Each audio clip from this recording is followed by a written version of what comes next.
You ever think about quitting? It's the combat of life hammering the snot out of you. Well, stand by, dig in deep, and get ready to get fired up with us. Welcome to the Team Never Quit podcast, the #1 podcast that inspires you to fight on. I'm your host, David Rutherford, here with Mr. Never Quit himself, Marcus Luttrell. Our mission is to help you embrace the suck of life, to teach you the values of working your ass off, and to interview the most hard-charging people on planet Earth. We know life is hard. It's time for you to suck it up, Buttercup, and let us teach you to persevere in every environment imaginable by sharing real-world lessons learned by those who never quit. That's right. It's time, Marcus, for us to help them defeat the negative insurgency in their lives. You fire me up. Are you ready? I'm ready. Let's roll. Let's roll.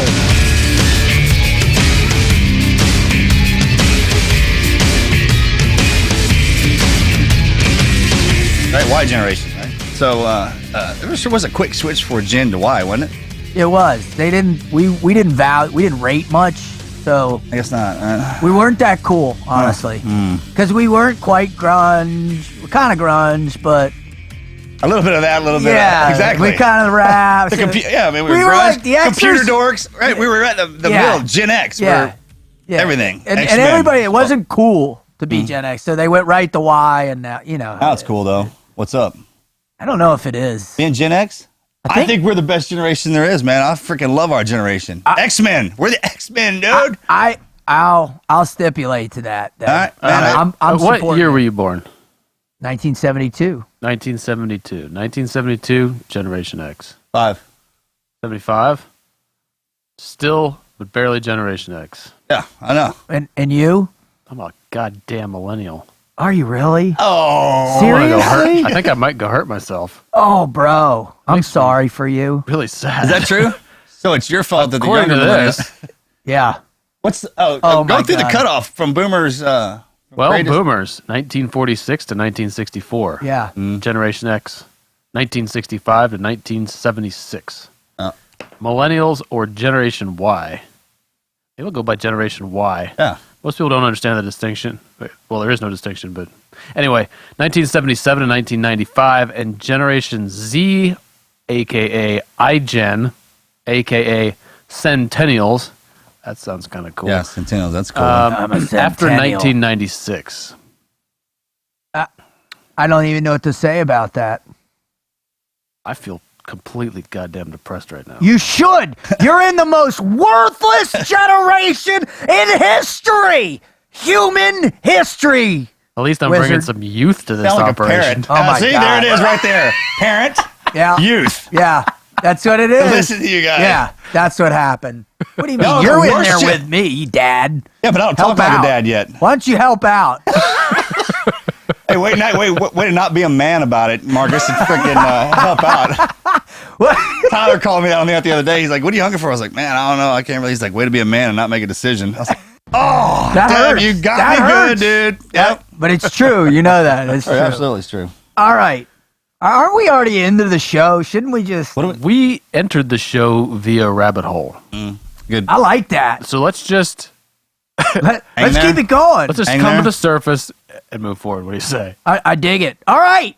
Ladies and gentlemen, no, hold on. This is serious, dude, because what we're doing today, we're having on someone that's serious. All right, this guy, he's the real deal. He is out there perpetuating a lifestyle mentality that's so much more involved than just his brand, right? And I think, in the future when we talk to him about it, he's going to fully describe it's not a brand per se, and I think a lot of marketing people out there want to talk about it as such. This is how the guy is. This is what he cares about. These are the things that he's invested in. This is the mentality that he lives by, that he employs by, that he raises his children by, the way that he integrates with the veteran community, the way that he inspires law enforcement, first responder. That's the reality. Yeah, I mean, he identifies with this new cultural label that has come from, primarily veterans and the recent war conflicts. It says it right here. I think this sums it up pretty good off the website for Rogue American Apparel. We're not a logo or T-shirt apparel brand. We're a straight up true lifestyle brand. And I remember growing up, you hear the guys. I'm glad down, because you've forgotten a lot of other things. I know. I get hit in the head a lot. I'm talking about, since I got married, it's died down. It doesn't happen quite as big, but before, a lot. And a lot of bottom time, man. I got a lot of time underwater. You know, short A air. lot of soft no line in that brand. In my head. Or JJ. I mean, imagine that. I'm 10 hours underwater with JJ or in my own head. Oh my God! For all of you who We're don't talking know, about thousands of hours underwater with this dude. Can you just delineate a little bit on what it's like being underwater, circulating that oxygen and all that for our guests? Man, it's all SEALs have a lot of bottom time, man. But then there's a section of us, the reconnaissance section, to spend a little bit more time underwater. And when we take a normal dive for the SEALs is 4 hours, right? Yeah, 4 to 6 if you're pushing a hard one.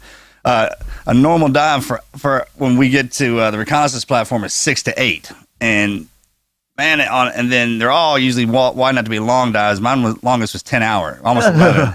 11 hours, man. So let me tell you something. It's kind of one of the deals where when you're underwater in the beginning, it's just you and your swim buddy, your partner, the whole entire. They keep you together for a reason, so you can learn how to communicate underwater. But the grunts and moans, right? Dragarys. Body language, yeah. I mean, reading the eyes, baby, right? But the amount of time you spend thinking. I mean, you want to talk about everything in alphabetical order, then reverse order in every country, in every code, in every city, in every town. I can say my alphabet backwards from any letter. It's any and all of that stuff, plus whatever he's got going on in his head. So heaven help you if you get an earworm right before you go under. I mean, like some What's song, an earworm? An earworm, like the chorus to a song, song that you stuck in your head. just gets stuck up in there. And just humming that for 10 hours it's got to change, because there's nothing else you can change it to, because there's no other noise Unless it's the Rocky besides theme. you breathing. Yeah. That kind of What's stuff. the no? What's that? That's when the doors start shaking. when you build up speed, because there's water. We're wet, right? Right. It's a submersible, not a submarine. Yeah. Inside the SDV. Yeah, there's water in there with us. Oh yeah, it's comfy. And once you get up to speed, sometimes, man, we'll get in these water columns where it'll compact the boat. It'll start knocking. We're riding on a bomb. It's basically because of how it's powered. And there's actually a fault system light and all this. We don't ever get to. If you see it, it's bad news, right? Right. I've only heard about it once, but. All right. So when you were young. What do you mean? What are you talking about? Well, we're talking about Wes and how the modern era of our veterans culture is permeating into regular, ordinary people are digging it. They want to be a part of it. Started talking about being underwater, and I lost everything. Right, I just kind of went into my own head and started. I was like, "I'm not supposed to talk. You're supposed to be able to read this." This commercial break is sponsored by Soft No Lie. Yeah. Soft No Lie. Soft No Lie. Purify your carbon dioxide for 30 Swimmer's years. ear. Brought to you by amoebic dysentery. And I could go down the road, baby, with the water and the different stuff that comes with that. All right. But, the Vietnam guys and the World War II guys, because of my granddaddy, and they were all still alive, man. When you'd hear about those guys because they were the veterans, right? And then they had the ones that got out and had a business, either went back, did the family business, or they created something that was real successful. Mm-hmm. And I remember I'd hear my father talking about those guys too, and he was like, "Yeah, man, he was hardcore in combat." And then you hear those war stories, and then he was a great businessman. So those ones that can adapt, push over, and we sidestep when we have to go fight a war. We're just kind of coming off the line for a second and go doing our deal. We come back in, fall back into the community, and push forward. Yeah, absolutely. So I think what's critical about Wes and what he's doing with Rogue American Apparel and a lot of the other guys that are out there. Like, one of my favorites is a guy we had on the show as well, Nick from Ranger Up. And he's been doing it he really was essentially one of the first guys in the game to bring videos and humor and create kind of a lifestyle brand that was a derivative of the militaristic mindset with Ranger Up. And I love those guys, man. I love Nick. And from, a business aspect, I remember him coming on and the risk it was and then having to adapt. I just think, Wes is kind of cut from that same cloth. And it's just really cool to see that there's enough of a demand in our society, right? There's enough of an appreciation for where we come from. Not only our veteran community, the people, that have served, or parents or whatever that have served that appreciate it, but also, civilians that appreciate the spark that comes from it, the intensity, the focus, the drive, the fun, the old school, Right. I mean, you look at Wes's commercials out there, and he's got, he drives the Trans Am, he's got the muscle car, the SS, he's got the Maserati, he's got the huge Bronco pickup, he's got the self-made gym. I mean, it's cool stuff. So I think every generation of warfighter has their warfighter identity and their civilian identity. Ooh, that's interesting. Is that blowing through, right? Does that make sense? So, the Vietnam guys, amber glasses, you're going to have the probably the cami green top. jacket, the Rambo jacket. Right. Like, what's his face from Walter. Dude and Walter, man. Yeah, I mean, we need to do a Halloween Dude and Walter, and then he could Done. be shut the fuck up, Donnie. Dude, Rigby. What? Oh my God. But you're onto something. Right, because we had every war. Look, when your generation's coming up, when there's been a gap in the wars, you're trained by the one before you, man, and they Culture. Sure. And you suck their identity in. And if your war's in, especially if it's in a different AO, right? So we made our identity. We're the operator. And we have good Lord, you say the operator. Everyone knows what that looks like. Right. Baseball caps, beards, tattoos. Big G-Shock watch. Sure, man. We're tricked out, man, from the G'd up, from the floor up. Solomons. Right? And so when we get out, I love the way our identity for the guys when they get out. It's kind of the same, right? But they adopt that old school, drive the Trans Am, being like, I tell you what's up. Hawaiian shirts, cut off BDUs. Yeah, flip-flops. Yeah, Chucks, Chuck Taylors. Right. I think you're on a great point, and that's what Wes is doing. He's been out, whether it was the contract world, the Marine Corps, and now what he's doing, and he's taking that concept, right? The overarching, hey, let's perpetuate this culture in an individual way that we all can relate to, that's cool, that's edgy, and let's do something positive with it. Let's create a brand. And I know that's such a generic term, and it can have, in the modern world where we're inundated with brands and branding constantly through our phones, our computers, wherever, but there's something that makes people gravitate towards a certain idea or visualization. Oh, well, you got a human. It's not just a clothing line, man. In the name of that, man, there's a dude standing there. I mean, you're looking at the guy who came up with it, and he's got a backstory of why he's Rogue, right? And what makes that up, and why it's gritty. And I mean, he's not some model dude's got scars on his face, talks funky, and got a huge beard and looks damn scary. I'm gonna wear the shirt that dude is. Maybe I'll look as scary as his ass. You know what I'm talking about? It's the idea of what he is. We were growing up, the clothes, you were like, I need this brand of clothes to make me into this man. And now it's just kind of shifting because you got guys out there who represent a deeper rooted they represent concept. the shirt. Yeah. The shirt doesn't represent however I'm supposed to say it or put it. You know what I'm talking about? Yo, you're spot on, bro. Wizard, why don't you tell us a little bit about Wes, what he's got going on, where you find him, all that stuff? Sure. Wes Whitlock, we'll just begin here in the Marine Corps. So 93 to 2000, he got out. He did some security work, Dynacorp, and then some executive protection work. After that is really kind of when he starts the entrepreneur thing. Founds Rogue American Apparel. Of course, these days, also Disciples of Iron is another brand that they work with. Regarding Rogue American Apparel, it's out of Austin, Texas now. They just opened a new headquarters down there. I'm going to read this as far as their designs because I really think it kind of speaks to what it is. And cool. It kind of encompasses this cultural thing we've been talking about. We take extreme pride in creating custom designs synonymous with warrior history, pride, culture, and ethos. Vitality, war, life, and death are commonly found in our designs, symbolic of the dangerous environments and challenges many of our customers face each day. Their mission statement is to be a leading brand of high-end fashionable apparel recognized by elite military, high-threat security professionals, law enforcement, and extreme sports communities. They are involved in charities as well. They have an Invader coffee line, which is part of this multifaceted business that Wes is running here. They give 50% of the proceeds to the Brothers in Arms Foundation, which is a Marine-associated charity. They also sponsor a team of adaptive athletes competing around the country. So that's kind of the 30,000 foot view right there on Wes and where he's been and what he's got going on. Well, what do you say, gents? I say we bring him on. Let's talk to him.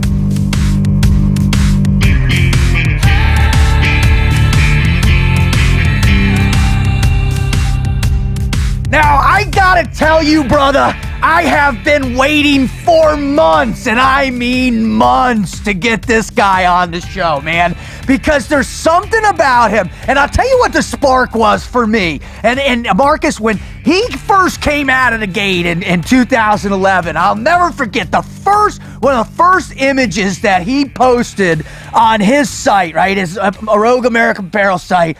It had one of my buddies that I worked with downrange on the front, my good buddy Sean Ryan from Vigilance Elite Training down in South Florida. And they're just sitting there, he and his other buddy just hanging out like on some hilltop outside of Kabul wearing Rogue shirts. And I was like, now that's cool, man. Yeah.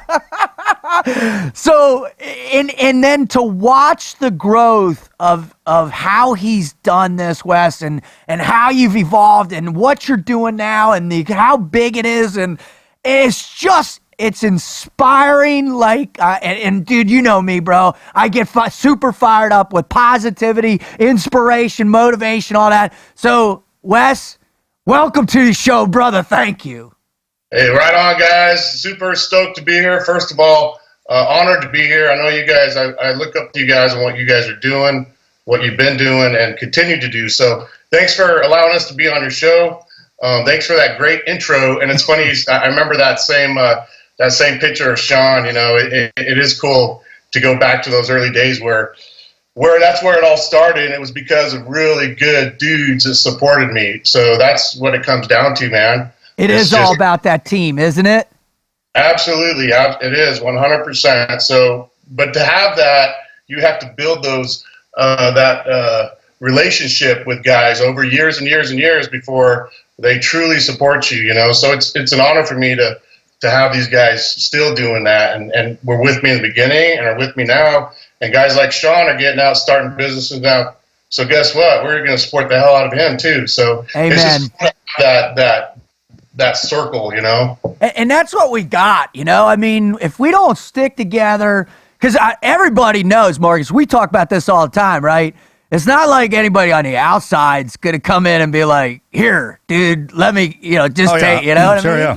I think it's by design, right? When we punch out, they separate us. I mean, you couldn't have us all running around together at the same time, man.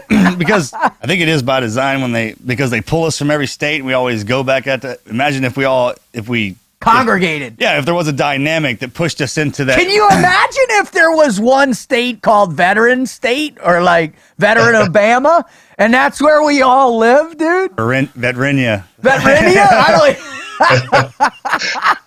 Yeah, vets is. Dude, that'd be epic, man. No, but that is the thing in our generation too, man. Because I mean, my father was a Vietnam generation, man. You know, they got shamed out of their uniform. That's a big deal in our family because of how the dynamic works.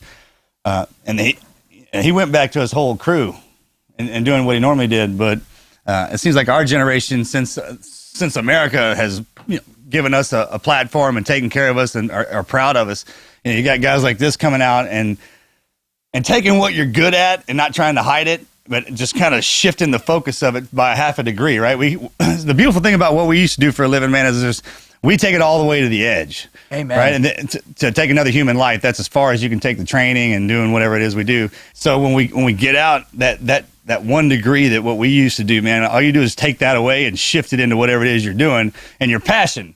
That was a beautiful thing about it. Like the Vietnam guys, you couldn't get out, and if you enjoyed doing something in the military, it's hard to say, yeah, I was doing this and now I want to do this. They shut that down. Yeah, they weren't going to take you and hide Ashbury out in San Francisco after you just got from the Deltas, you know? Right. And then around 2010, right? Then you saw that collective of our guys taking that passion of what they love to do and getting out and taking it further with him and with everybody. And that's a great thing, man. If you can, especially surround yourself with the guys that you worked with. Right, that's I mean, I guess where I was going with that with the combat is the level of trust. I mean, this guy, I know the crap we went through together when we didn't have anything is all I needed him to do to go into business with him in the real world, in the regular world. Yep. And that little degree of shift, man, you carry all that passion and what you carried in the military and being a Marine and being a SEAL and everything and putting it into your job. Most people don't have that focus. You know, I mean, you got to focus it so hard when you're in combat, man, and that doesn't go away.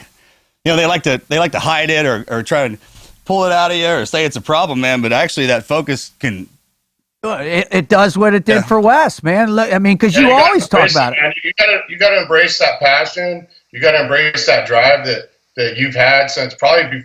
You know, that's why you joined the freaking military. A lot of guys, they've had it always in them. They just didn't know it was there. So once they learn how to mold it and use it, embrace it. Let it fuel you. You know, don't hide from it. And I think a lot of guys hold back. You know, you got to just let yourself go sometimes. So it's good to see that happening now. Like you said with Vietnam, you know, I watched the great documentary, you know, a couple weeks ago, and these guys were coming home, as we all know. And these guys had no idea. They were coming home, going to the airports in their uniforms, proud, wearing their medals, and people were there to spit on them. Crazy. You know, and now, you know, luckily that bullshit's over. And going back to the business aspect of it is we have, you know, guys would be ashamed to talk about their military experience back then. Now, as a business owner, I want to hear about it, or I think other business owners, even veteran business owners, want these type of guys because it's that drive, that motivation, that discipline,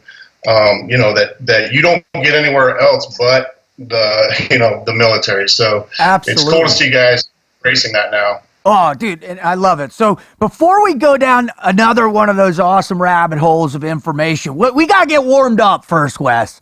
Because listen, one of my favorite things about you is the Iron Savage gym that you built right outside RAA headquarters, and I love the videos you post because I think you and I are around the same age there. And I that's why I don't post any videos of me working out because I don't want them to see. I've been seeing some of your swimming stuff, bro. I've been seeing some of that beach, that ocean stuff looking pretty damn good, man. So I'm trying, man. I gotta keep up with you, bro. So we're gonna warm up, man. We're gonna warm up, but the way we're gonna warm up is with the Mad Minute, man. We're gonna give you the Mad Minute, little rapid fire questions at you to just loosen up that gray matter, get a little rapport going, and just have some flat out fun. Are you ready? Let's do it. I'm ready. All right, Marcus, fire away. All right, first car. First car, 1966 Ford short bed with the straight six.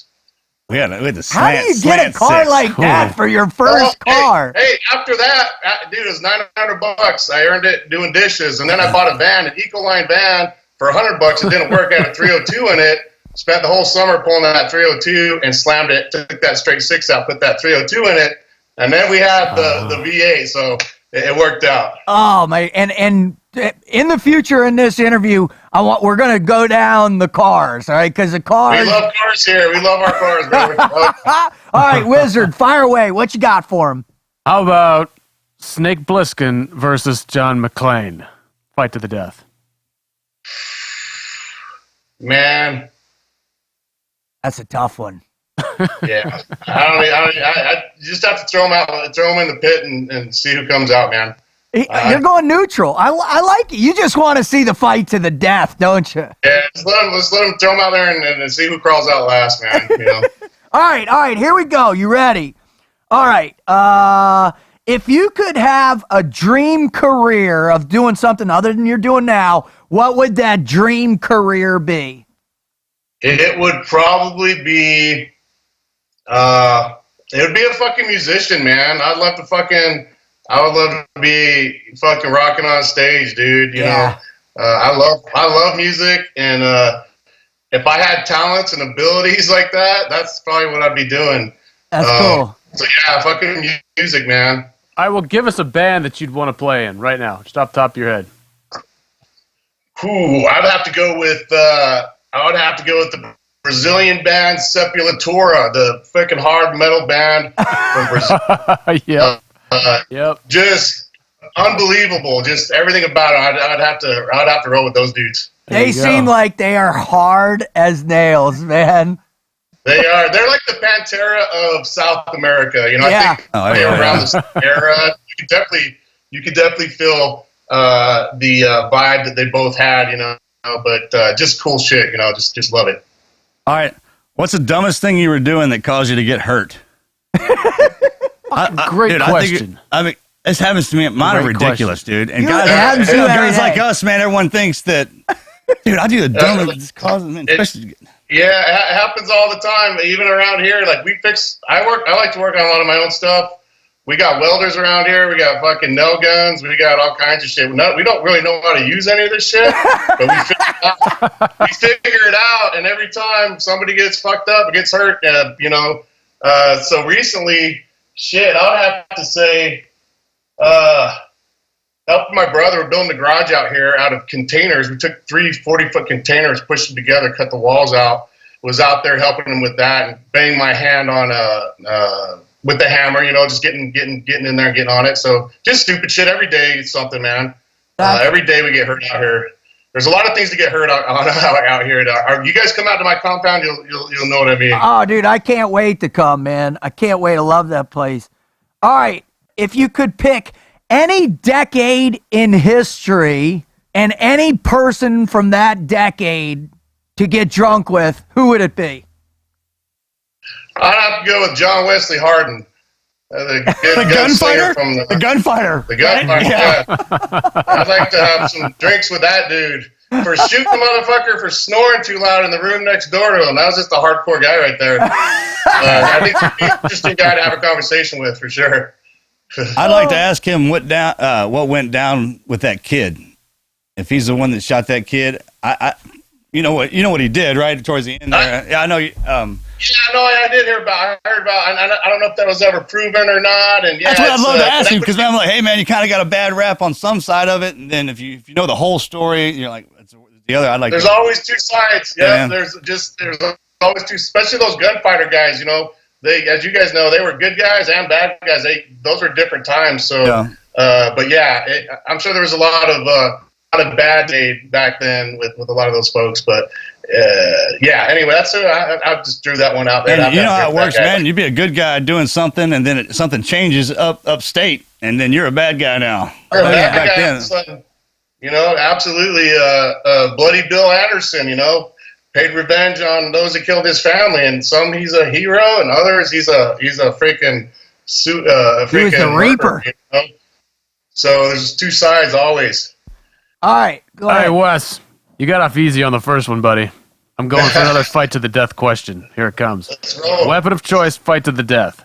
Dual tomahawks or a broadsword? I'll show it to you right now. I just got this thing, and I've been playing around with it for the past, 3 weeks since I got it. Let's see it. What is it? Where's that fucker? Here it is. So it's a baseball bat with freaking barbed wire around Barbed wire baseball bat. Yes. Primal Concepts, another cool veteran-owned business doing cool shit, sent me this. So I don't know. I'm going to start carrying this in my trunk. I honestly would love to clear a house with this thing. It's just full of shit. That is cool. We call those bitch be cool sticks down here. Bitch be cool stick? Bitch be cool There you sticks. Is that what you call it? Yeah. Of course, I there's have a one name for for that. that. Yeah, I have one of that. Texas, man. Step out of that truck. You You know, somebody, hey, bitch, you better be cool, man. All right, here, hey, bro, you ready? Yep. What was your best, worst purchase? Wow. Best, worst purchase. I have a lot of stuff I purchased that I'm not a big spender, but when I do want something, I'm not afraid to go get it. And then after I get it, I'm like, do I really need this? You know, just I guess all of us go through that. I would say, and I love, as much as I hate to say this, because I fucking love it, I don't know, it'd probably be the car, the most recent car that I bought. Which is what? Cool, but I could have used that money elsewhere. It just probably wasn't a good decision, but I had to have it. So the 1979 Trans Am. That was probably Smokey and the Bandit, dude, that's my favorite one, bro. I know, but they're really, they look cool. They're iconic. They're so American, iconic, but they're pieces of shit cars. It's a Pontiac. The 79. Oh, wow. Shitty ass cars, but they're just so cool. I love it, but I hate it. Does it have the Firebird on the hood? No, it is the flat out, like Smokey it's and the got the Bandit. Firebird on the hood. Yeah. Oh, yeah. Awesome. It's It's awesome. a black and gold bandit. Yes, there you go. Yeah. Just All right. Last question for you, Wes. All right. If you could be president for one day and make one big decision, what would it be?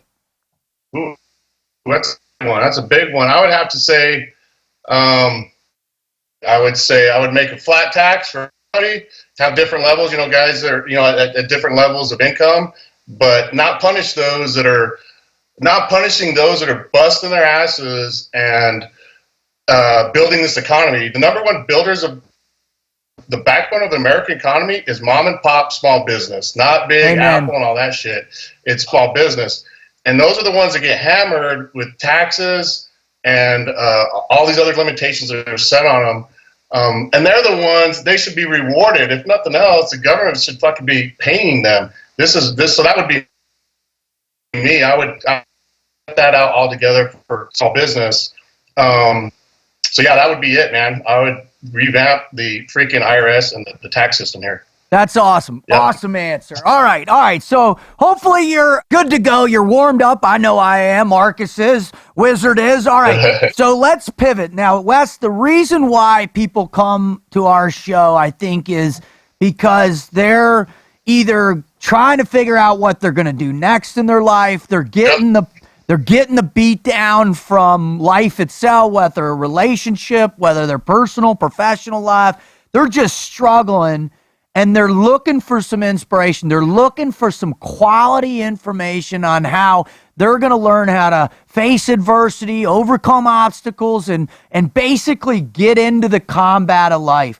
So without further ado, Wes, would you please share your greatest never quit story or stories, brother? Wow, okay. No, it's funny. I get that question all the time. And part of the reason why I built this place out here, this compound, is I get guys in here every freaking day. Daily, I get a different guy in here who's going after a dream, who's trying to make something happen, who has started a small business. I had a guy that came in here the other day and brought me a welded, absolutely beautiful piece. It's a headdress that he welded. Amazing piece of art that he spent over, I think, 60 hours on. But no, he doesn't know anything else. He has this great skill. He has this incredible talent, but he doesn't know what to do with it, and he wants to turn it into a business. So that's just the most recent story I have. But every day I get a different guy that walks through these freaking doors here in Austin and asks this question that you just threw out there. And, just like you guys, and I tell everybody, nobody knows everything. Nobody has that golden answer. And what you're talking about right here and what you guys are about, it comes down to really that, is never quitting, never giving up on a hope or a dream, and pushing through no matter what, man. If you got, I tell guys the same story. When I got out of the Marine Corps, I went to college. So a dream of mine, something I thought I could never do. But after, having that experience in the Marine Corps, I was like, fuck yeah, I'm going to go and I'm going to get my damn degree and nobody's going to stop me. And I did that. I had clearances up the ass. I came back to the States thinking I'd get some great ass job as a Secret Service agent or with DS or with the agency or one of those. But those take time. You know how that works. Yep. You got to put in paperwork. You're going to wait forever. So in the meantime, I had to work, man. And I found myself in liquor store, sweeping cigarette butts out in the fucking parking lots, what the owner had me do. And you know what? I did it. And I did it. I was the best damn cigarette sweeping dude you've ever met. Hey, what's up? I knew it was going to last. I knew it was going to last, but I did it because I was grateful to have something. But I knew I had something else I was going to do later on. So when you hit those pitfalls in life, man, you got to fucking get your boots on, pull your pants up, and fucking go make it happen. I see a lot of guys talking about stuff, but I don't see them doing it, and that's the difference. There's talk and there's doers. So it's the guy. I hear stories and chit chat and all this other stuff, and I try to support a lot of dudes, but I want to support the dudes that are actually going to fucking do something. Right. That's the dude I want to support. So I tell that to guys all the time, man, and especially if they have a talent. I don't have those talents. I'm nobody special. I'm not that smart. I had no money when I started, but you know what? I tell guys this other thing: you be the hardest worker. I don't care what room you're in. You're in the gym. You're in school. You're fucking whatever it is you do.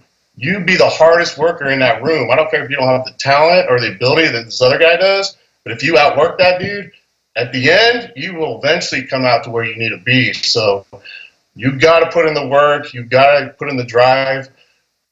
You got to not ever quit on a dream. And if you quit on it, that means it wasn't meant for you.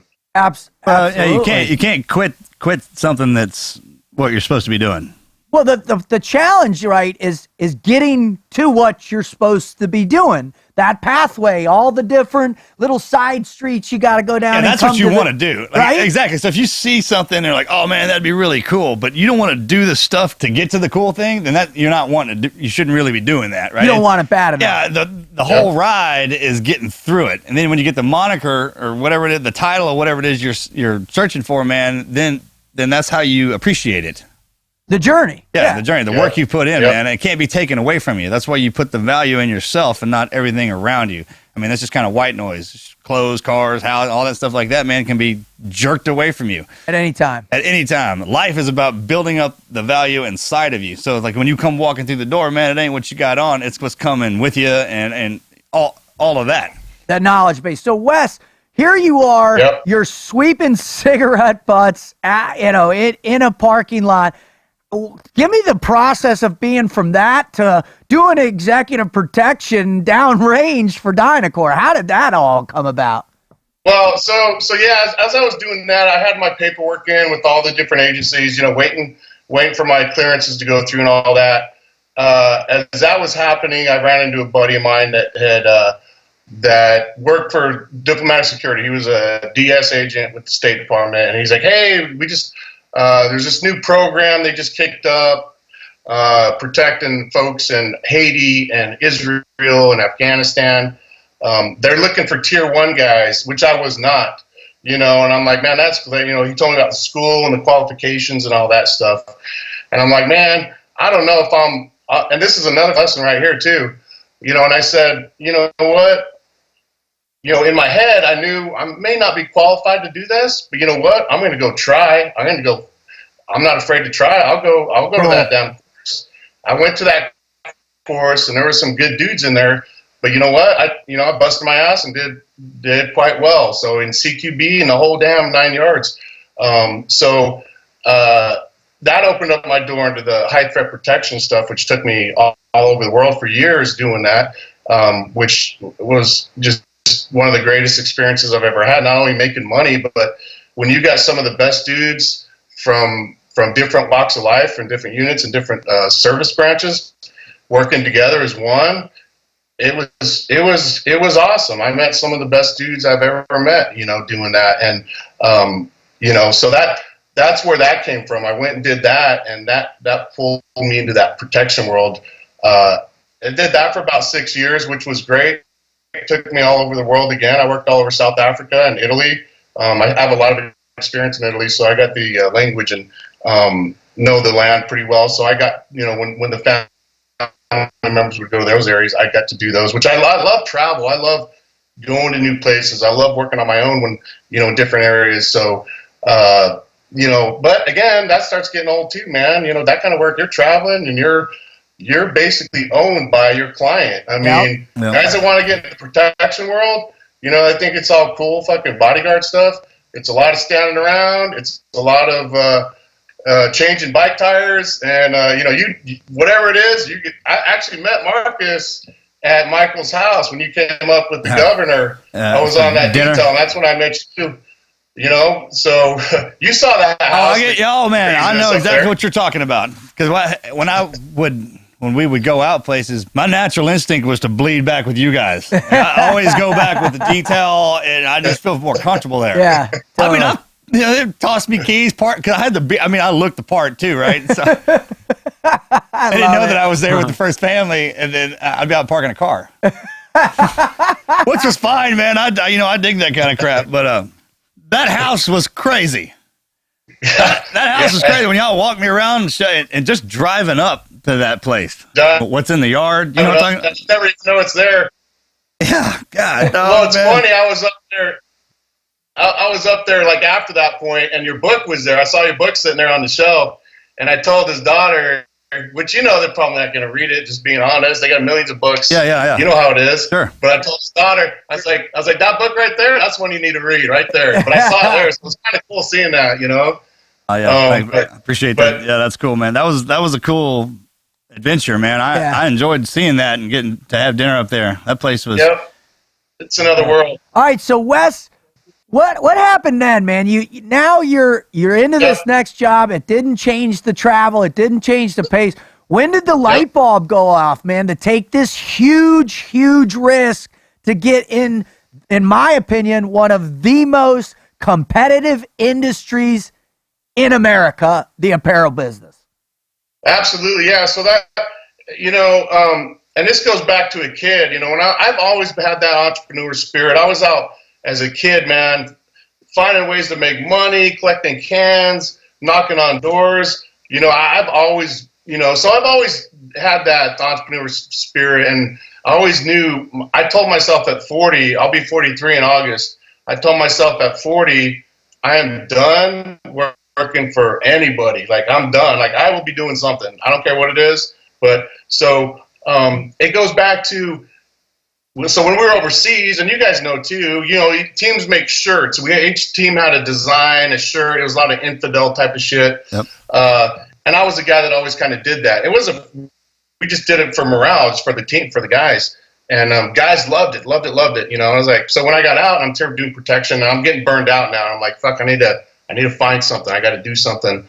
Guys would still hit me up and say, hey, do you got any more of those Paladin shirts or those broadsword shirts you used to make? I'm like, no, man, I don't have those anymore.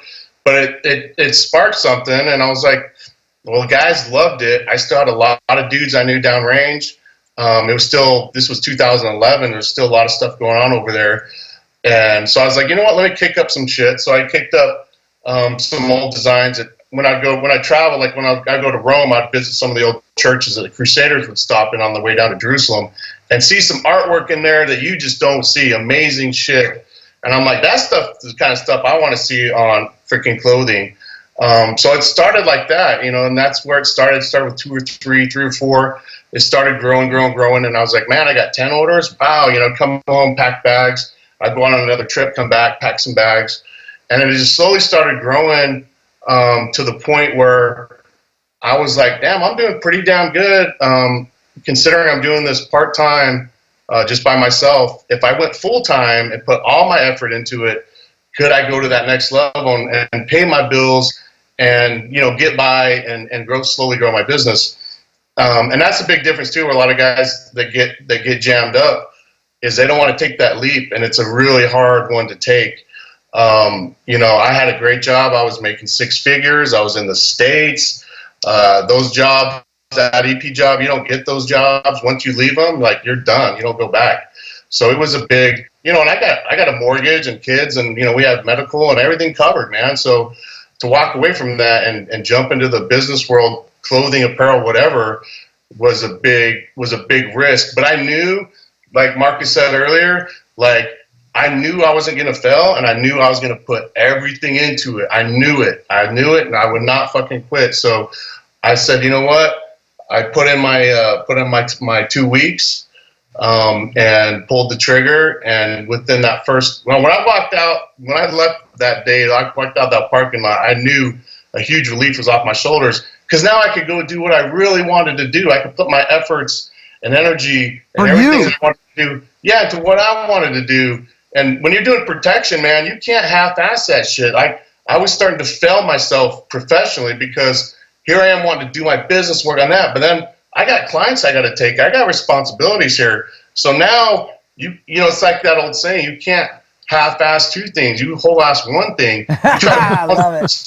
Shit, you water yourself down. So eventually I pulled the trigger, made the move, and with that first few weeks, I knew I made the right decision.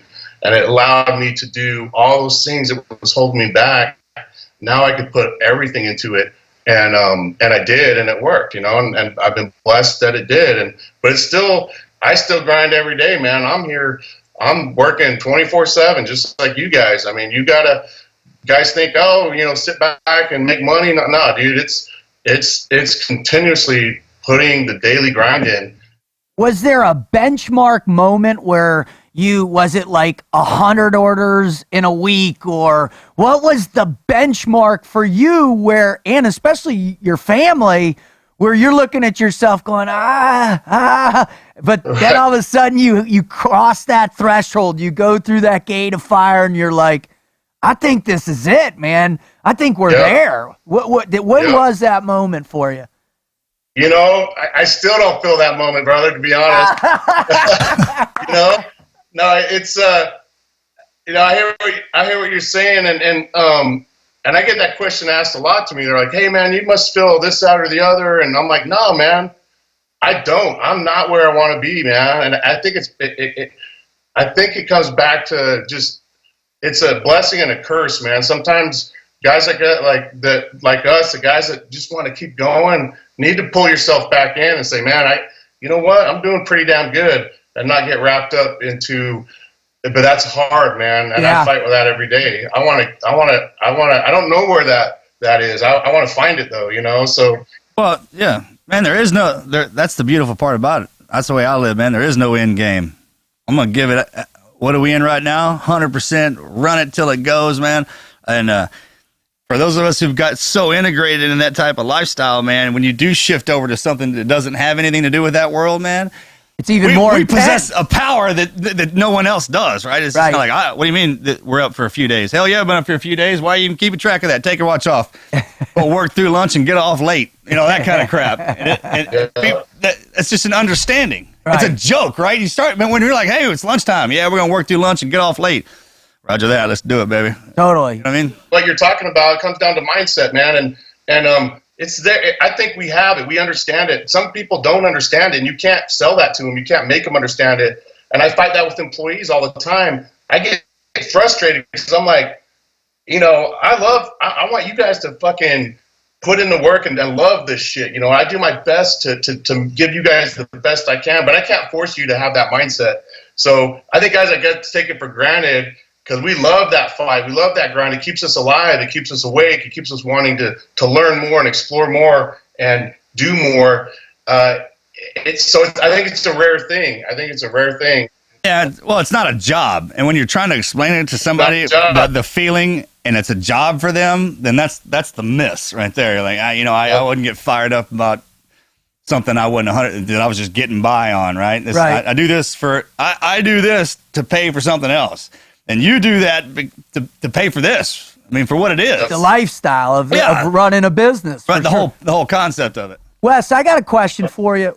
Where did this come from? Who did you learn it from? Or was it, like you just said, it's kind of in us, right? But there had to have been a place where it flourished, where someone put the spark to that fire in your gut, where it just illuminated the fact that, you know what? If I grind and I and I go hard, I can accomplish anything. When did you first start really feeling it, or who gave that to you? I met a wonderful person back when I was living in Italy. When I was in Rome, I was working in the embassy as a guard back in '96. There was an old man who had a gym there called Roman Sports Center. It was the biggest gym in Rome, absolutely beautiful. But guess what? He let every Marine work out there for free. This was like a high-end, exclusive, fucking uppity Roman gym. But he let all the Marines work out there free. So once I met this guy, his name was Ed Cheever. He joined the Navy at 14 and drove the U-boats onto Peleliu, Marines onto the fucking island at 14. Grew up in Arizona, no money, no fucking school. Long story short, he gets out of the Navy. This was in the 50s, and he was into working out and all that stuff. Back then, there was like Joe Weider. There was only a couple guys that even knew about this shit. He moved to Rome with nothing. Moved to fucking Rome via Veneto, 1950s. That was the place to be. And he went out and bought himself a nice suit, and he had a little studio in Via Barberini, which is right in that area. and he would go out there and hustle the actors and the big names that were walking up and down Via Veneto to train them, that he was going to train them to be strong or whatever. So he started a small little tiny gym in his little apartment. Long story short, he continued to do this and then opened up the largest fitness facility in Europe at the time. And then he did one in Paris. He did one in Paris. He did one in Brazil. He took the same concept to all these countries, became incredibly successful. But so when I got out, I went back to Rome to go to school. I went to American University of Rome, the first fucking veteran to ever attend that school. They didn't even know how to do the damn fucking GI Bill. So it was What, Bill? Yeah, it was all rich kids. It was all rich kids that people would send over there. But I went and made it happen anyway. So with that, I was broke. I was fucking broke. I needed to work. And I went to Ed. He still let me work out his gym. We had a great relationship. I went to Ed and I was like, Ed, can I work in your gym? I'll work in the locker room. I'll do whatever. I don't give a shit. And at the time, I didn't speak Italian. He goes, Wesley, nope, you're going to be an instructor. And I'm like, instructor? He's like, yep. And he threw an instructor shirt, instruttore, on. He threw that shirt on me, and he said, go out there. And I went out to in the way Italy works, you're an instructor in a gym. Anybody can come up to you and ask you how to do shit. Right. So I went out there and fucking no Italian and worked and learned. I learned real quick, but he taught me a lesson there. He taught me a lesson, man. He could get thrown into an environment. It's like CQB. It's like going into a room. You don't know what the fuck's in there, but you got to know. You got to go in there and fucking own that shit. There's unknowns. You got to go in and just own it. So, have that kind of mentality. And so Ed Cheever gave me that, and I would sit down with him and have lunch with him every day. This guy was in his 70s, probably 76 at the time. Still worked out. This guy was so hardcore. He lived in Italy for almost 50 years. Never even learned how to speak Italian. He was old school. Dude, he had tattoos, like Navy tattoos. Every word out of his mouth was fuck this, fuck that. But he became incredibly successful because of hard work, never quitting, and not being afraid to go into an environment and just fucking making it happen. So Ed Cheever, he passed away about 10 years ago. A great influence on my life, and he helped me out so much back then. And when he was dying, he actually he had a hip infection. Well, he got both of his hips replaced. What you're supposed to do is you get one replaced, you wait 6 months, get the other one. Ed was so hardcore. He's like, fuck it, do it both. Did them both at the same time. Long story short, he got a bad infection. They couldn't control it. It got up to his lungs, ended up killing him. Before he died, he said, he goes, Wesley, make sure when I die, and he's just hardcore, he goes, have him put me in a casket, light it on fire, throw it off the ship, and then piss on it. That was it, man. He's this fucking hardcore guy, just hardcore, man. And I love him. I loved him, and he taught me a lot. So Ed Cheever had his son is Eddie Cheever. He's a Indianapolis car winner for years because he was fortunate to grow up learning how to drive race cars because of all of his dad's hard work. So that's so cool, that's just another guy, man. That's right. I know that name. All right, so you start Rogue. It starts going. You're grinding. Was it a big decision for you to get into retail, the space, an actual brick and mortar because it seems like now, man, going into the range with Jeff seems awesome. Your store in Vietnam and Fayetteville, and it just seems like, man, the growth. But these are not, if any small business out there's listening, they know what the deal is. But if you don't own a business, these are massive, huge risk decisions. Tell us about how you get worked up for that, how you make the decision, and how you gauge risk in that capacity. Yeah, no, it's a great question, man, and it is a lot of, and that's the difference too. A lot of guys, and now, dude, there's so many companies out there like trying to do similar stuff and all that. I get it, it's all good, but the big difference is, it's one thing to run an online internet e-commerce business. Like nowadays, we have that ability. Dude, with technology and stuff, guys can start businesses building fucking rocks, whatever, dude. I tell guys that too. Like, you have that ability now. You don't have to go to college, man. Like, You have that ability. And that's fine, but to succeed at that is also, it doesn't happen for everybody. So if you can succeed at that, which we've done pretty well, we do all of our own fulfillment, we do all of our own customer service. I don't outsource shit. We do everything in house. But is going to the brick and mortar side. So most businesses start brick and mortar, then they go e-commerce as far as apparel goes. Well, it's changing nowadays. But what I wanted to do, because my brand is a lifestyle brand, like that's why I put those videos up. That's what I'm fucking doing. I want people to know I don't believe in Wizard of Oz, smoke and mirrors, fucking internet stuff, which is all over the place. Like, you come here, you see what the fuck's going on. You see fucking wounded dudes working out in my gym. You see the shit here, and that's what I don't want to sell bullshit. So that's why I created this place, and we are a true lifestyle brand, and I'm going to live what I preach. I'm not perfect. I have a lot of my own personal problems, but I push through and I work with them, and I'm not afraid to show others that, hey man, if I can do it, I'm out here working, then you can too. So that's a part of our lifestyle, and I live this lifestyle. So with the brick and mortars, people are like, oh, you should look at the PX. No, man, I want to give guys, when you walk into one of my stores, you experience what this is all about.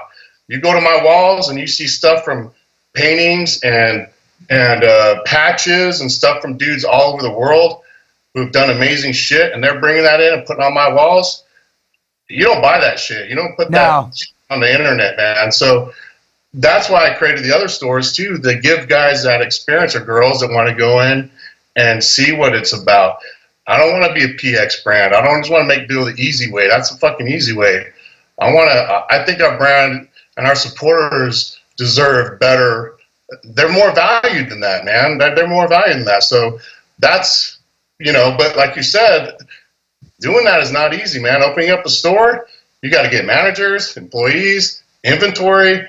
The expense of getting a store up and running is not easy. So that's when we go back down to people. We go back down to people, just like where you guys come from. In a good team, a business is the same way. You got to have the best. You got to have the best people. Otherwise, it's going to fail. It'll fail if you want to grow and you need people. Well, you got to have great people. You keep going back, and this is a focal point of the show for us, Wes. This is something that everybody comes on, talks about the importance of good people around them. Yep. What's your process for finding good people? What's your process of supporting good people? Because I know you do both, right? You're very selective on who works with you and for you. And then you're very also selective of the people that you associate yourself with and that you support through social media and that you give opportunities to. Take us through your mind and how you select, how you choose, and what you're looking for to surround yourself with. Yeah, absolutely, 100%. It comes down to good people, and to find those is not easy. For me, it's if it's got people I've known from my past, I just know them. No, there's no question on their loyalty or any of that stuff. They're already in the group. A lot of our folks that I found great, who were supporters first, they were about the brand. They're about what we were doing. And most of them came to me and were like, dude, you got anything? I get dudes every day begging for jobs. I can't hire everybody. I wish I could. And I've learned my lesson there too. And goes to the veteran community as well. I love my veterans. I love what they've done and the sacrifices a lot of dudes have made. But when you leave all that, you got to come back in and you got to prove yourself. You got to prove yourself every job that you do, and you got to put in the work. You got to keep going, man. You can't get out as a gunny and think I'm still got a gunny. I'm going to walk in and fucking wear my gunny shoes. I've learned that with veterans. I've had some great ones, dudes that are great, and I've had others that think that they got out what they were, and they think they're still that, and they're too good. Take the garbage out or whatever. No, man, it don't work like that. So you got to be very selective, even in that community, man. Just because it's a veteran doesn't mean the dude is a fucking rock star. There's a lot of rock stars in the veteran community, but there's a lot that aren't. So I've learned that lesson. I'm being very selective because I do want to hire more veterans. 50% of my staff is veterans, and they're great ones. But you know, you got to take your time and really make sure that's the right dude, man, or the right fit for your team. Just like a team, you guys don't just allow anybody in there. You know, man, you want the best, dude. And it's a business is the same way. You let in a snake, or you let in a fucking weak link, a guy that doesn't want to carry his shield, he's gonna fuck all you guys over. So you got to be selective, man, and that's the bottom line. So yeah, that's where I stand on that, and I think I do a pretty good job about that. You do, for sure. Let's switch focus and talk about all the charities that you've gotten involved with, all the fundraisers that you do, the strongman competitions at the gym. I just want to thank you from the bottom of my heart for the work you've done with Mama Dietz and the Danny Dietz Foundation. You know, thank you so much, Wes, for the shirt you did for her and for Cindy and for it, man. It's just awesome, brother. Thank you so much for that. Awesome. It's truly an honor for us. It's an honor. And I tell this to my supporters too. It's not me. I can't do this. It's because I have great supporters. They believe in what we're doing. And we have the machine now. If somebody's jammed up and needs $20,000 for whatever, we have the machine to put it out there and make that happen. That's a fucking beautiful thing. And it's because we have the right kind of people that support us. You can have 1 million followers, the wrong kind of supporters, who, you know, the kind of supporters that support us are real people who care. I had a guy come in here, brought me a brand new Harley Davidson, walked it in, said my buddy died. He said, make something good happen with this Harley Davidson. He goes, I know right where to take it. He brought it to my shop, gave it to me with the title. I called 22 Kill and said, I got a bike for you guys. They came down, picked up the bike, and they're getting ready to auction that thing off. It's going to cost a shitload of money. But it's because we have the right kind of people. We surround ourselves with the right kind of people. We work with the right kind of projects. Good things happen. Well, you're doing amazing things, Wes. I really appreciate everything you're doing. We're going to wrap it up, but before we do, we always like to get we want our listeners to be able to walk away with a couple things, key things that you employ every day in your life, some core ideas that support the never quit mindset, or the development or the evolution of a never quit mindset. So what are 2 or 3 things that you focus on every day that when you hit those hurdles of inventory shortage or problem with an employee or you know, whatever it might, a customer's upset, what are the things that you tap into to keep you going, to keep you grinding, that our listeners can employ today when they listen to this show? Lots of Slayer and lots of coffee and lots of weights. One, Roger 2, that. Got it 3. down right here. Slayer, coffee, I mean, weights. Those are the things that help me, man. Loud music, you know, I drink a lot of coffee, I lift a lot of weights. But again, it comes back to people. I might say, you know, I don't have all the answers. I'm stressed about something. Let me call Pat. Let me call Bert Soren. Some other dudes I look up to and say, hey, Bert, what do you think about this? You know, and he'll usually have an answer for me. So don't be afraid to call dudes that you, or whoever that you may have really look up to in ways. And most of them are more than happy to give you some knowledge. So, that's cool. You know, I cross those paths every day till something happens, you know, and I'm blessed to be able to have some dudes that I can call and say, hey, what do you think about this, brother? And they're going to give me their best answer that they can. And it always truly helps me. So that, and like everything you're talking about right now, man, that never quit, having that mindset every day, getting up and knowing that you're not getting that day back. Our time, like your time you're giving me right now, time is the most valuable asset any of us have. Amen. So I always respect and honor people's time, man. And I don't want to give my time to anybody who brings no value to this. I don't have time for that. I want to be around value bringers and then share that time with them, because it's going to make us both better and us all better. So really remembering your time, man, and knowing that you're not getting it back. You know, look at an old guy who's sitting in a nursing home about ready to die. You think he's thinking about, oh man, I wish I would have, you know, fucking, you know, went to that baseball game or whatever. No, he's wishing he would have, you know, spent more time with his family, his kids, whatever it may be. So just remember your time, and then it brings you back down real quick. That we're all not here forever. That's why I got a coffin sitting. When you walk in my door, there's a coffin. 2 Army Rangers built me. Yeah, you see that coffin. Our time's all coming, man. So we gotta embrace every day and be blessed for every damn thing we have, and respect each other's time. So the time is really one of those things that I reflect back to and be like, we ain't here forever. I wanna do as much as I can today. Sure, man. Coffins don't have luggage racks. You know what I mean? Yep, absolutely. Yeah. There you go. What's up? Absolutely. You got to remember that, man. Well, Wes, how can our listeners find you, find Rogue, find Disciples of Iron? How can they find you? Can you give a couple shouts out on where they can go to see all your stuff and follow you and be a part of that lifestyle? Absolutely. And I appreciate, like I said, once again, you guys allowing us on here and allowing us to share some knowledge. And I hope that if there's one dude out there to get something out of it positive, great. I don't want to sell them shit. I don't care about all that. If one dude could be changed from this or give him a little bit of hope, then we've accomplished everything we've done. So I'll just leave it at that, man. If dudes want to find us, they'll know where to find us. But most important here is if you got a dream, man, and you got a goal, don't let anything hold you back. You got to go get it if it's truly meant for you. If it's not going to happen. But if it is, just go and make it happen and just go to work. Amen. Wes, my brother, thank you so much. God you guys are always welcome out here too, man. I'd love to have you guys out here anytime to see what's really going on out here. So you guys got a home here.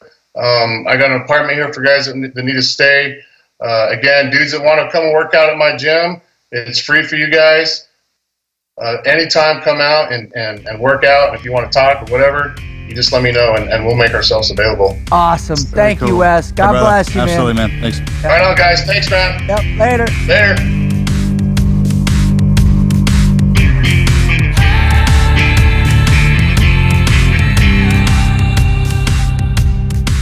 All right, dude.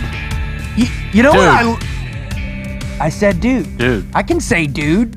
I'm all about you know what I love about Wes? What? His honesty, man. His brutal, no hold barred honesty. And you know what else? There's no gimmicks. There's no, Wharton School of Business theory. There's no Harvard nothing. It's just hard work and a passion and a plan to execute on what he feels is what Rogue American Apparel is. I love that.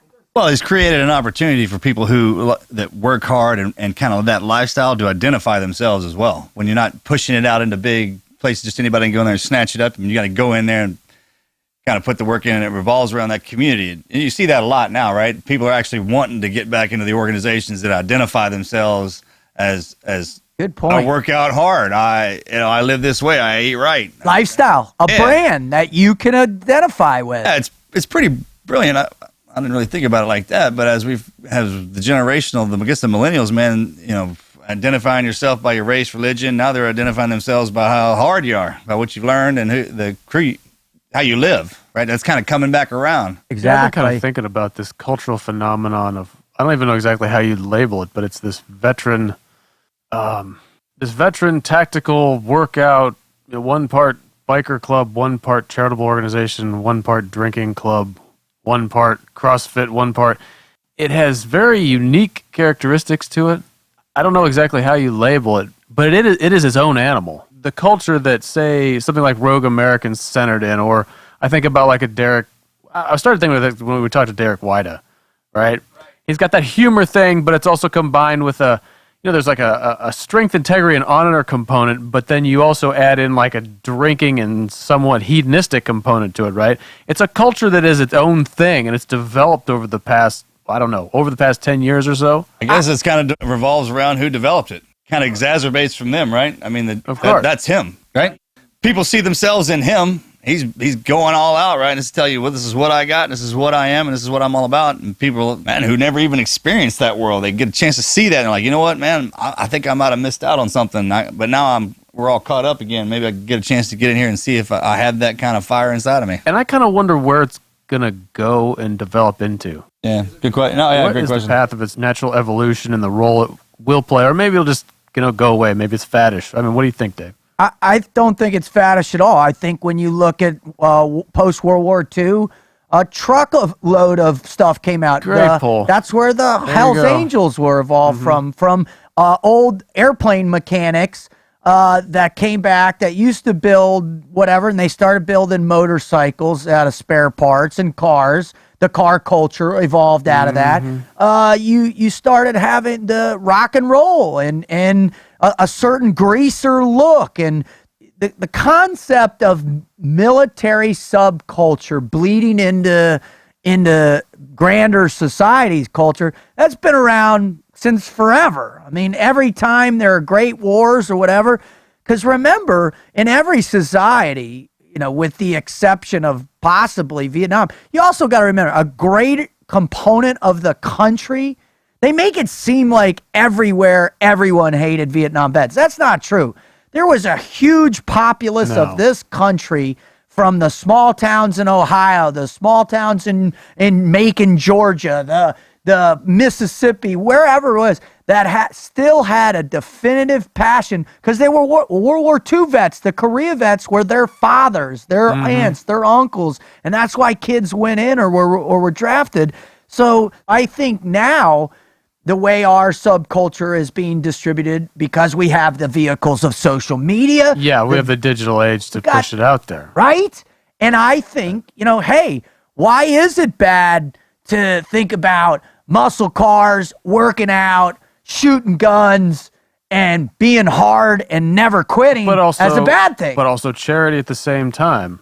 You know what I'm saying? It's not just this bad ass culture, quote in quotes, but it's also, looking at more high-minded moral concepts like charity, like being a upstanding individual in your, in your community. Absolutely. I think that's why it's so critical. And Marcus, you know the deal, man. To be an upstanding member of the community, you got to look like one as well. Remember that whole deal? That used to be a real thing. Like, if you look like an animal, they're not going to let you through the door. Well, guess what? Our generation and the operator, we look like animals, right? We're covered in tattoos. Our beards go down out here. the door. You know what I mean? Yeah. But look at you. You are, and I hate to turn the spotlight on you, because I know you don't like doing it, but the influence that you have. I mean, I've watched the videos of the Patriot Tour and the kids that come up here. That's what really gets me. And they see you, Marcus, and they know the story, and you represent something that's good, right? You represent something that's positive. And I think that's what the positive aspects. You can be an individual. That's what Wes is saying. You can like the things you like. You can, listen to Slayer and bang your head and all that. But at the same time, you operate with honor and loyalty and team. And these concepts that were drilled in us in our service, those can be replicated in the civilian world. It's not an I got mine society. When we toss those words out, that's like tossing out that you went to Harvard. Right? That means something. That diploma means something. I put the work in, I learned, I studied, I read this. This says that I have this, and this is what I can do. That's what we have. And then we use those words to describe what we had to go through. And it actually means something, because, guys died, and it's that honor and integrity, and it's the reason we carry ourselves. They say military bearing, but people can identify us right when you walk in, right? I mean, the way you carry yourself. And that's been passed down from generation to generation. It's the one link, right? The unique link, because we're separated by towns and families and everything. But you throw them in the military, man, you're gonna see all kinds of Americans, all kinds of people that can get along and actually be successful. And this is how you do it, right here. I love it. Yeah. Perhaps maybe it's the only, but perhaps the true American melting pot is the American military, at least this day and age. I agree. It's the absolute As proof opposed that to the your cultural people bowl, love as they refer to the country. It's how your people love their country, or they love each other. As the last line of that is that they'll be willing to come out of their houses, stand on line with each other, and fight somebody else to defend it. And in order to be united, you have to have somebody willing to fight to keep us united. And that's the melting pot. The no draft, I mean, just some guy out in Podunk like us, out in the country, man. Like, I think I'm going to go, I ain't got nothing else, man, but I can fight. And I can get along with anybody. Come on, buddy, how can you stand on the line and say, I can't fight with you because you're from there or this, that, and the other? That's out the door, right? That's why they cut our hair, strip everything away from you, and throw you in a uniform. Your identity is America, everybody. That's why when you ask, like, hey, what does a Navy SEAL look like? Man, we look like everybody.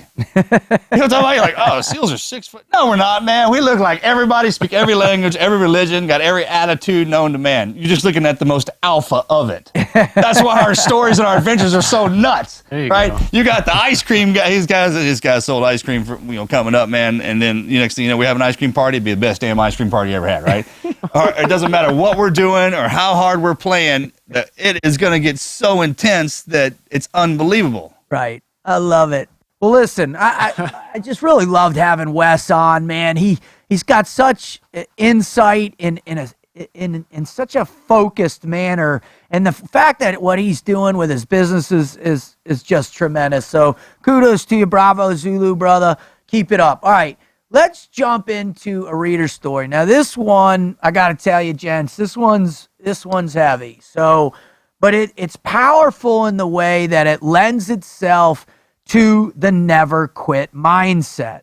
It really teaches us that in the darkest hours, if you just don't quit, something will happen. Something, some ideas, some emotion, some feeling, something physically will come to you and will get you through. All right, so here we go. This one's from Derek. Thank you for your incredible stories. It's the fuel I need to keep moving forward no matter what. I was raised in a subpar home as well. I dreamed of growing up, commissioning in the Army Medical Service, and becoming a father. However, in 2009, after I had left home to pursue an Army ROTC scholarship, the man who raised me was arrested for rape of a child. It was then that the straws holding together my feeble reality broke. Unable to avoid the suffering and tragedy of the years of mistreatment, I withdrew from the ROTC, dropped out of college, and turned to alcohol, video games, and a pornography addiction. For the next year, I tried to drink myself into oblivion. But then, God sent me an angel. We were married and our son was born in 2010. Notwithstanding the joy I felt at getting the chance to be a father, I realized I had no clue how to be one. The man who raised me was no example. One of my grandfathers had cheated on and left my grandmother. The other grandfather had left my mother when she was young. The time I should have spent preparing for fatherhood, I had been spent in an hedonistic indulgence and addiction. All the while, my sweet wife couldn't understand how unfeeling I seemed to be towards my son. She couldn't see the struggle and fear I was facing inside. The pressure started to ignite symptoms of PTSD. I would get flashbacks of the man who raised me and when talking to any authority figure. I would wake up in the middle of the night enraged from nightmares that persisted night after night. I became distant and withdrawn from friends and family and became increasingly alone. Instead of responding to my son's first words and steps with praise, joy, and love, I would stare blankly at him and wonder why I didn't feel anything. Eventually, my mistakes began to pile up on one another and become unavoidable. I hurt my relationship with my wife and her family. My reaction was to give up. I started to consider suicide again, thinking it would be better for my family if I wasn't in the picture. Then a thought occurred to me. My mother didn't have her father in the picture, and it did just as much harm as me having a bad one. Clearly, suicide was not an option. Not knowing else what to do, I prayed for the first time in years. For so long, I had blamed God for the pain that had been inflicted upon my family. I wonder how it was possible for him to allow such evil to be perpetrated against the innocent. When I prayed this time, I prayed for oblivion. In my desperation, I asked to have never been born. For 3 days, I struggled in the turmoil of having my soul laid bare before the judgment seat and finding a withered, petrified husk in place of a man I could have been. Eventually, my prayer changed. I prayed instead to no longer be what I am, to be different, to be changed. I remembered that what I had learned about Jesus Christ's sacrifice as a child, that he suffered so I could have another chance. I asked Jesus if he could show me how to be different. In that moment, my turmoil became quieter. And out of nowhere, a friend I hadn't spoken to in a year messaged me and asked if we wanted to get together again. He was on a mission of sharing the gospel of Jesus Christ. And at that moment, we met. The peace I needed to feel and reassurance of the Holy Spirit was there, and I knew where I belonged.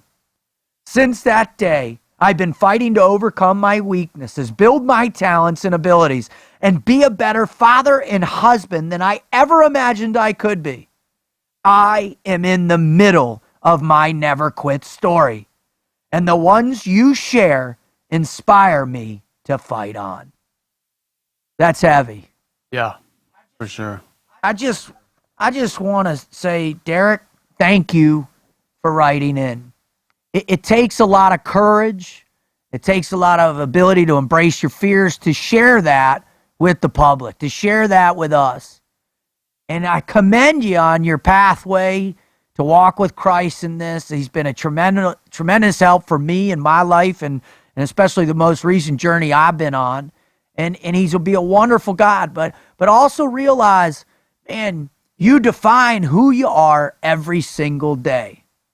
And you define what you're going to be in the actions and the love that you share with your son, with your wife, her family, and all the people that are around you.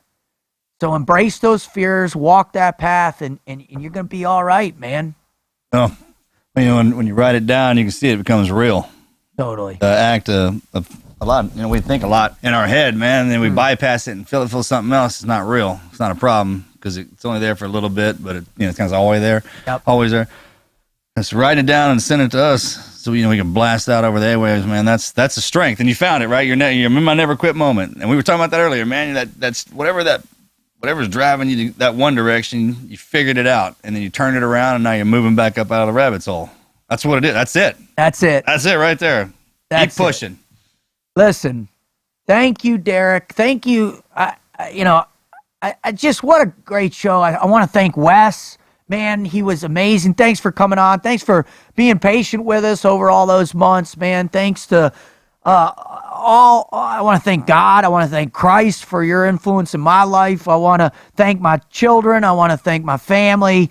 I want to thank you guys, man. Thank you for helping me go down this pathway of life so we can help as many people as we've been helping over this past year.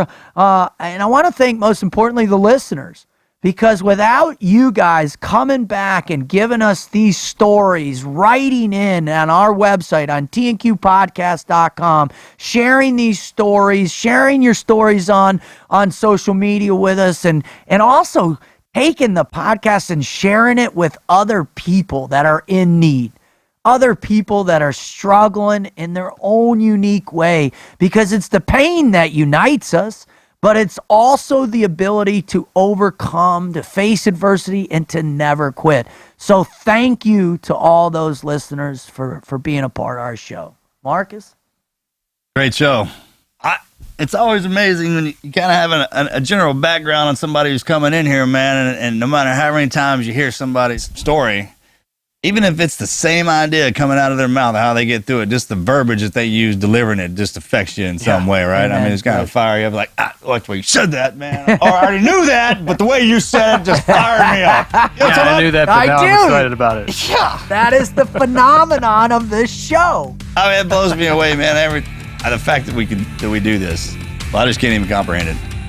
You guys keep bringing us back, so thanks for that. Thanks to my family, man, to my wife for letting me come up here and mess around with you guys all the time. It truly is a blessing. I wake up every morning, man, just to see if it's real. I've gotten to that point right now in my life, man, just to see if it's real. So thank you for that. I'm out.